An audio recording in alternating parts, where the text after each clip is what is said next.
Hi, morning folks. Bob here again, publishing with an unnatural frequency for a reason I'll tell you why. I'm publishing without Ramon and I'll tell you why as well. First, just a couple of housekeeping notes. An apology for the videos that are currently going up of our friend David's collection of ESs and SGs. Halfway through the edit, the memory card that we recorded onto broke. So we've lost all the audio from the sound card and we've lost all the video from Ramon's camera. We've still got the video from my iPad, that's that. So we're still putting the videos out, but the quality is going to be slightly less than you'd expect, but we will be publishing pretty regularly as before. So that's that. Second thing is the reason I'm publishing again so soon and without Ramon is because I'm very fortunate in having a situation here that I want to share for a few minutes. Some of you will know that I'm looking for an old Telecaster. It's the one guitar that I'm really missing. And I've had a number of my friends, I'm fortunate enough to have friends who own them, so I can get my hands on them now and again, borrow them and enjoy them. That's fantastic, get to know them. I've had one staying with me for a couple of weeks now, which is a really lovely guitar. It's had a few things done to it. Like most old tellies, there's some kind of backstory because these guitars have been heavily used. That's their charm. Of course, they've been heavily used because they're bloody fantastic guitars. But this one's had a few things done to it, but it's basically all, it's all original. The chassis is fantastic, and so on. And that one is this guy here, which you've seen in the last video, okay? But this is all old hat, because you know this already, because you've seen this guitar in a video previously. What's new? Well, the new news is I've got another. Wow.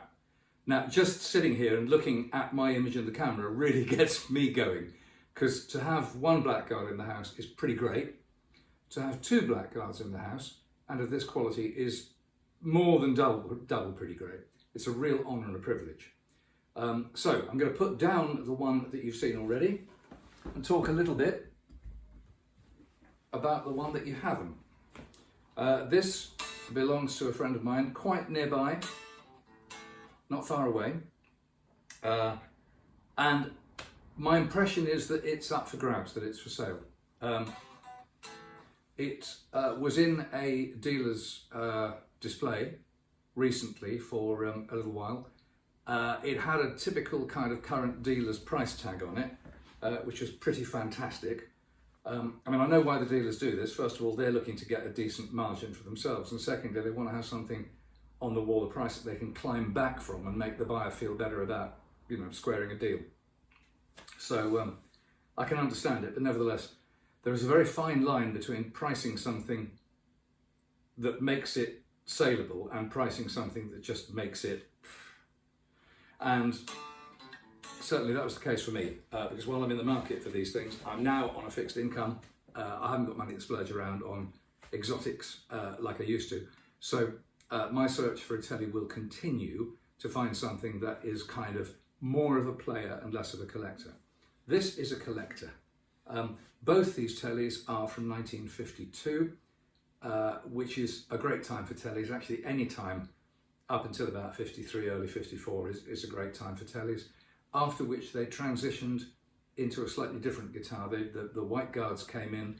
The main thing for me that changed earliest was the construction of the pickups. The magnets changed and they became, those Telecasters are sharper sounding, and that's what the Telecaster was really known for. I mean, I should say, I was joking with the current owner of this yesterday, and I was saying, when I was growing up as a kid, and even into my young adulthood, we just used to laugh at Telecasters. I mean, how wrong were we? But we just used to laugh at them because at the time they were kind of country and western. They didn't look really very cool, like a Strat, They didn't make the sound on the Beano album like a Les Paul Sunburst. And they were just a bit hokey, really. When the Country and Western Festival at Wembley always used to have lots of Telecaster players, and you used to go, good old boys, meh. And all the tellies I played back in that day, mainly from that CBS period, were not particularly great guitars either. Although, as you might know, I've got a 73, which seemed to get through the net and is quite a good one. It's a bit beaten, great gigging guitar, great sounding guitar, but again, that's had quite a lot of stuff done to it. Anyway, we used to laugh at Telecasters. How wrong were we? But to be fair, to this day, I still find the guitar up until about 1953 a completely different guitar to the ones after, which vary in price. I mean, the 54s, 55s through 65, 66 are very expensive guitars these days. And even the late 60s ones are going for like 7.5, 8, 9 grand. But for me, the Telecasters from the early period are just completely different. And it's mainly because of the combination of unbelievably singing, resonant, balanced wood and the magnetic composition of these pickups, which is, I think I'm right in saying it's Alnico 3, which has got a lot less cobalt in it than all the other Alnicos. Apparently that makes the sound a little sweeter. So while these are still pretty twangy, they have that kind of sweetness inside the twang, whereas the later Telecasters are a bit sharp, just more twang and more ice pick and a bit less richness. That's my opinion. I'm lucky to have played enough to be able to have an opinion. You may not share it. There you go. So this one from 52, late 52, I think. It's got the man's inscription on both the body and the end of the neck, Taddeo Gomez. Now remember, that means that he was the workshop supervisor, so it meant that he was in charge of the shift that day. He didn't necessarily make the guitar himself, just to clear up that bit of mythology. But checking this through against the Nacho Vanos Blackguard book, I'll show a small close-up in a minute, it pretty much passes muster. It shows under black light beautifully, there's no exceptions. There's really not much wrong with this guitar, except for one thing, which isn't wrong at all, it's actually right. This guitar is, the electrics of Telly's changed over this time.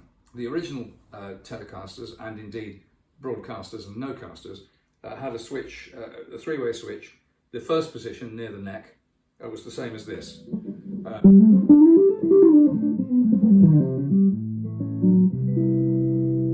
Which, as you can hear, it sounds like I've got the tone control rolled back and then some. That's because it's got a capacitor across it, and it was meant either for playing jazz or more likely for actually doubling up on bass in the odd song back in the early 50s. Remember, this is the very, very early days of electric bass as well, so they're pretty rare. So this guitar has got that original position in position number 1. But unlike an earlier 52 that I've played on this show before, when you go to the next position, you're now going, as far as I can see, you're going to the bridge pickup. And then when you go to this position, you're going to the famous bridge pickup. Okay, so this is a slightly hybrid wiring on this guitar. It's a bit pre-52 and a bit post-52. It makes the first position completely useless to me, but what the hell, it does also make the guitar authentic and original. Everything else is right, knobs, screws, bits and pieces, buttons and stuff. I think the frets even may be original, which is extraordinary because almost every Telecaster you play these days has had a refret. And not surprisingly, because again, as I said at the head of this video, they've been used, because these guitars are begging to be played and used, not stuffed in vaults. These are real working men's tools, these guitars. You know, they're not glamorous or anything, but the finish on this is all right. You know, it's a knocked about, but still original. Butterscotch, lovely yellowing, still a bit of shine on it. The tuners are right, everything's right about it. So, just to say, this guitar, as I say, is probably available for sale if there are any real enthusiasts out there with quite fat wallets. But a private sale will always, you'll come out better than if you go through an intermediary, because an intermediary, I'm taking nothing for this, by the way. I might get a pint. That's it. Okay, that's the lot. Yeah, if anyone's interested, reply in the comments and I can connect you. I'm not going to put the gentleman's name up all over the internet. But there you go. That's this 52, and I might just play us out with the other 52, which has been with me for a couple of weeks, but is sadly going back to its rightful owner, entirely justifiably, in the next couple of days. I will really miss it, but I think it's a very good idea it goes back to its owner, because I'm getting too used to it. I'm not playing anything else And as I said, I think in the video before, I am coming to the conclusion that if, you know, I think first of all, as you get older, you appreciate what these guitars are and do much more as your playing matures a bit. But also, I'm beginning to think that if you said, okay, it's desert island time, you can take a guitar and an amp, I'd probably take one of these and late 50s Tweed Deluxe, probably. Of course, I wouldn't have an amp tech with me and I wouldn't have any mains electricity, but apart from that, you know what I mean.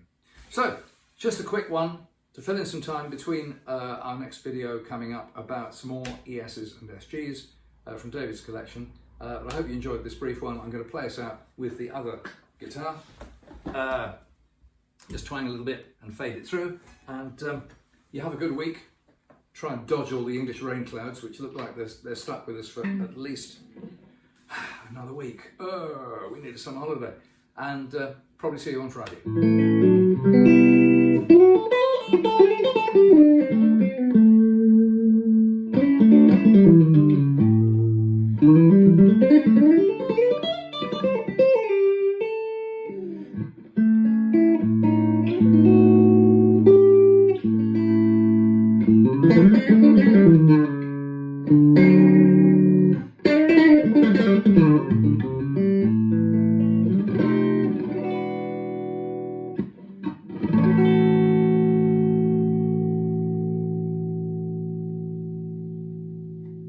Till next time, bye.